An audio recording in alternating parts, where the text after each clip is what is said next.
Hey folks, it's Ice Team Pro Tony Mariotti, and I am out here. We're getting towards late ice, and I want to talk to you today about fishing an area that I spend a lot of time in throughout the winter, and that's fishing the weeds. So throughout the winter, I'll oftentimes start my season fishing the weeds, and as the season progresses, I can a lot of times follow the fish in the weeds, and come late ice, if I can find stands of green weeds, I feel confident that I'm going to have a great chance of catching fish. And it seems like the small areas of green weeds that are left hold an awful lot of fish. Those green weeds allow a lot of oxygen, allow a lot of forage base to come in, and these fish really seem to stack up there anytime you can find a stand of green weeds. Now, if you look behind me here, we are literally just off of where people's docks end in the summer. So these people might be fishing in the summer, and they fish these weeds all summer long, and it stands of whether it's cabbage or coontail. There's different, bottom grasses, things like that. But those areas hold fish all summer, and you see people catch them. Well, those same areas are going to hold fish all winter long. And so what I do is I start off literally fishing those cabbage beds not far from shore. And as the winter progresses, there are some other areas that I'll focus on, but the weeds are going to hold fish all year long. And come late ice, when we find these stands of green weeds like we found today, we're going to see a lot of fish start stacking up. Oftentimes I get asked about baits to use, and for me, when I'm fishing the weeds, I typically am fishing a much larger bait than I normally do, and I'll fish as large a bait as I can. What I'm using today is actually the Drop Jig XL.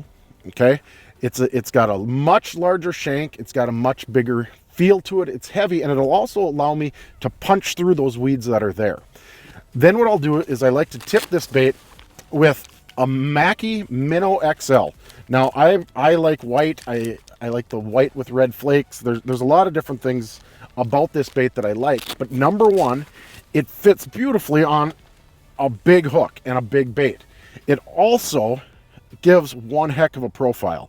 So when the sun's out, especially when the sun's high and you get to late ice when maybe there's not as much snow on the ice, I feel as though that when that bait goes down, it has enough of a shadow to it that a lot of times when it's falling, these fish see that big profile, and it allows sometimes the bigger fish to come out of the weeds and attack the bait.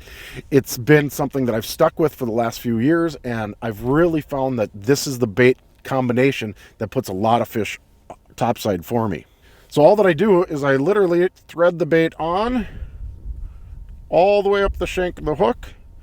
It gives a beautiful large profile, and when those fish see it, it seems like they come out and absolutely inhale it. So another big part of fishing the weeds is I love to use my Vexilar in low power mode. So by turning my settings to low power mode, I can cut the transducer output by 50%. And what that allows me to do is really make the weeds and any clutter disappear, and it makes seeing fish much easier. And so when you put your Vexilar in the hole, you're going to see, you might see a bunch of lines, a bunch of clutter, and those are the weeds that we're fishing. Now, there's no way that I can tell if those weeds are green or if they're dead weeds without either looking down the hole physically or dropping an underwater camera. So a lot of times, especially at late ice, I'll just punch a series of holes along the line or along the weed line here, and I'll just drop the camera down looking for signs of life, looking for areas that have, healthy green weeds. And in those areas, it seems like you find sunfish, you find bass, you find crappies, you'll find walleyes.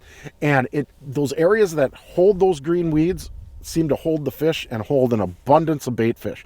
And that's kind of what I'm trying to mimic when I'm using this large jig and the Minnow XL. So what I do is I turn my setting down to low power mode, and it just zaps the weeds. They're now gone, all the clutter's gone, and I can focus on the marks that I see, I know are fish coming in and out. And as you spend time with your Vexilar, you'll start to see, that the size of the marks in relation to the size of your bait really is a good indicator of the size of fish are there. So a lot of times if I see a giant, 3-inch pink mark come in, I'm going to know that's probably a bass or a pike. And if I have a smaller mark, you'll start to identify which marks are your crappies, which ones are your sunfish. So right now I've either got a big sunfish or maybe a small crappie down there. But by watching my bait and watching that Vexilar, I can see how the fish react. I can see if they're skittish, if I need to downsize or upsize, or what I can get away with. I think that when you spend time fishing the weed line, when you spend time in the weeds, you're going to make yourself a better angler, because you're going to have an abundance of fish that come in and out, and you're going to have a chance to catch, several different species.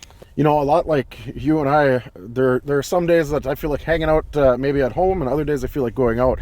A lot of times when these fish are in the weeds, it seems like, some days they'll be on that outside edge, maybe the deeper weed edge, and other times they're in the shallow weed edge. These fish today seem to be relating more to the inside weed edge. So what we did is we actually came out here and we drilled some holes, and we saw that there was fish, throughout here in the green weeds, but we actually moved on the inside weed edge, a little bit shallower, and those fish seem to be stacked up a little bit more here than they were on the outside edge. I don't know the reason for it. I don't know why it is, but it just seems from day to day. Sometimes if you're on an inside bite or an inside weed edge and those fish have been there for a few days and all of a sudden they're just not there, that's when I'll go explore and maybe try the deeper edges, try the backside of that weed bed. And a lot of times that's where those fish are hanging out that day. It's just a matter of getting out there and actually trying it. But if you spend a little bit of time exploring these weed beds, exploring these things, whether it's even in the summer as you're locating the weed beds from your fishing boat, your pontoon on a family cruise night, you can see these weeds right over the side. Just make a note of it and come back when you're ice fishing and hit those same areas with weeds, and you're going to be able to put a lot more fish topside this winter.